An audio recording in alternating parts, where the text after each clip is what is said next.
ఎన్నికల్లో తెలుగు రాష్ట్రాలనే కాదు యావత్ ప్రపంచంలోని తెలుగు వారిని ఆకర్షించిన సెగ్మెంట్ పిఠాపురం. జనసేన అధినేత పవన్ కళ్యాణ్ అక్కడి నుంచి పోటీ చేస్తారని ప్రకటన చేయడంతో ఒక్కసారిగా ఆ నియోజకవర్గానికి ప్రాధాన్యత ఏర్పడింది. జనసేనాని ఓడించేందుకు వైసీపీ సర్వశక్తులు ఒడ్డిన భారీ మెజారిటీ పవన్ గెలుపొందారు. పిఠాపురంలో అన్ని తానే వ్యవహరించిన పవన్ విజయంలో కీలక పాత్ర పోషించారు టీడీపీ మాజీ ఎమ్మెల్యే వర్మ. పవన్ కోసం సీటు త్యాగం చేసిన వర్మ పొలిటికల్ ఫ్యూచర్ మిస్టరీగా మారింది. పిఠాపురాన్ని పవన్ ఓన్ చేసుకోవడంతో వర్మ మరో నియోజకవర్గం చూసుకోవాల్సిన పరిస్థితి ఏర్పడింది. అయితే తాను పిఠాపురాన్ని వదలనని వర్మ చెబుతూ ఉండటంతో పిఠాపురం రాజకీయం రసవత్తరంగా మారింది.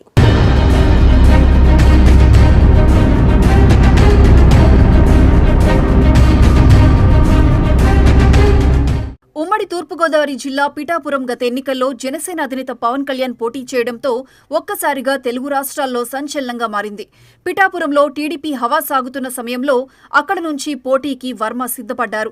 స్వయంగా జనసేన అధినేత కోరటంతో పొత్తు ధర్మంలో భాగంగా ఆ సీటును జనసేనకు కేటాయించారు. తొలుత దానికి వర్మ నిరాకరించినా టీడీపీ అధిష్టానం బొజ్జగింపులతో ఆయన ఒప్పుకున్నారు. పోటీ నుంచి తాను తప్పుకొని పవన్ కళ్యాణ్ కు ప్రచారం చేశారు. పవన్ విజయంలో వర్మ తన వంతు పాత్ర పోషించారు. పవన్ను పిఠాపురంలో ఓడించేందుకు వైసీపీ సర్వశక్తులు ఒడ్డినా ఆ ప్రభావం లేకుండా చేసి అటు జన సైనికులు ఇటు టీడీపీ శ్రేణులు కలిసి పవన్ కళ్యాణ్ను భారీ మెజారిటీతో గెలిపించుకున్నాయి.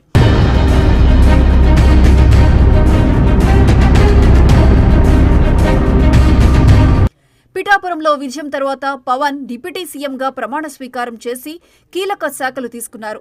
ఇక్కడ వరకు అంతా బాగానే ఉంది. అయితే కొత్త సమస్య వచ్చి పడిందని వర్మ అనుచరులు ఆందోళన వ్యక్తం చేస్తున్నట్లు వార్తలు గుప్పుమంటున్నాయట. జగన్ కు పులివెందుల, చంద్రబాబుకు కుప్పం, పవన్ కళ్యాణ్ కు పిఠాపురం ఫిక్స్ అని సోషల్ మీడియాలో ప్రచారం జోరుగా సాగుతోంది.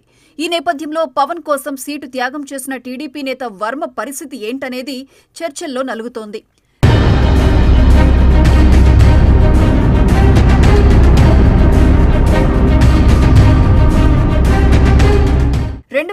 లో టీడీపీ అభ్యర్థిగా పిఠాపురం నుంచి పోటీ చేసిన వర్మ ఓటమి చెందారు. 2014లో తెలుగుదేశం నుంచి సీటు దక్కకపోవడంతో అధిష్టానంతో విభేదించి ఇండిపెండెంట్ అభ్యర్థిగా భారీ విజయం సాధించారు.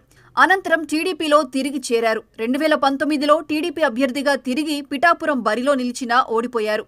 గత ఎన్నికల్లో గెలిచి తీరాలని జనంలోకి వెళ్లి పార్టీని బలోపేతం చేసి టికెట్ దాదాపు ఖాయం చేసుకున్నారు.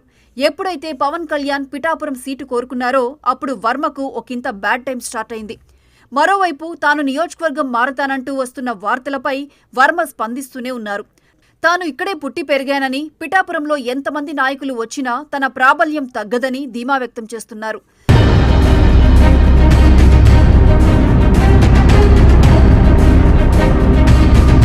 ఒకవేళ వర్మను వేరే నియోజకవర్గానికి పంపిస్తే టీడీపీ కార్యకర్తలు ఒప్పుకుంటారా అనే ప్రశ్న నెలకొంది.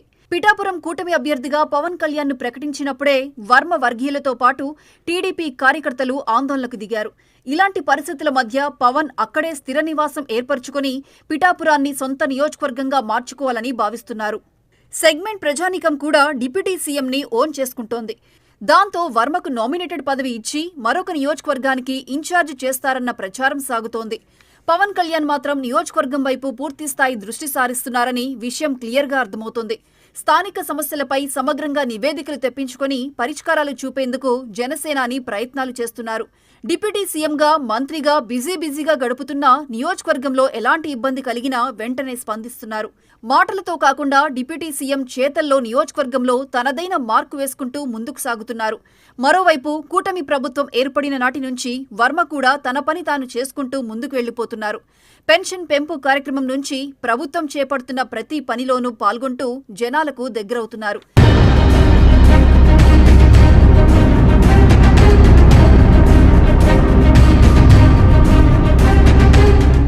రాజకీయాల్లో ఎప్పుడు ఏం జరుగుతుందో, ఏ నియోజకవర్గం నుంచి ఎవరు పోటీలో ఉంటారనేది చివరి క్షణం వరకు ఎవరికీ తెలియదు. ఈ నేపథ్యంలో వర్మ భవితవ్యంపై ఆయన అభిమానులు ఆందోళన వ్యక్తం చేస్తున్నట్లు తెలుస్తోంది. పిఠాపురాన్ని పవన్ కళ్యాణ్ సొంత నియోజకవర్గంగా మార్చుకుంటే తన నేత భవిష్యత్తు ఏంటనే అంశంపై వర్మ అభిమానులు చర్చించుకుంటున్నారనే విషయం సోషల్ మీడియాలో వినిపిస్తోంది. అసలు నియోజకవర్గాన్ని వదిలి వేరే చోటకు వెళ్లేందుకు వర్మ సుముఖంగా ఉన్నారా లేదా అనేది $1 మిలియన్ ప్రశ్నగా మారింది.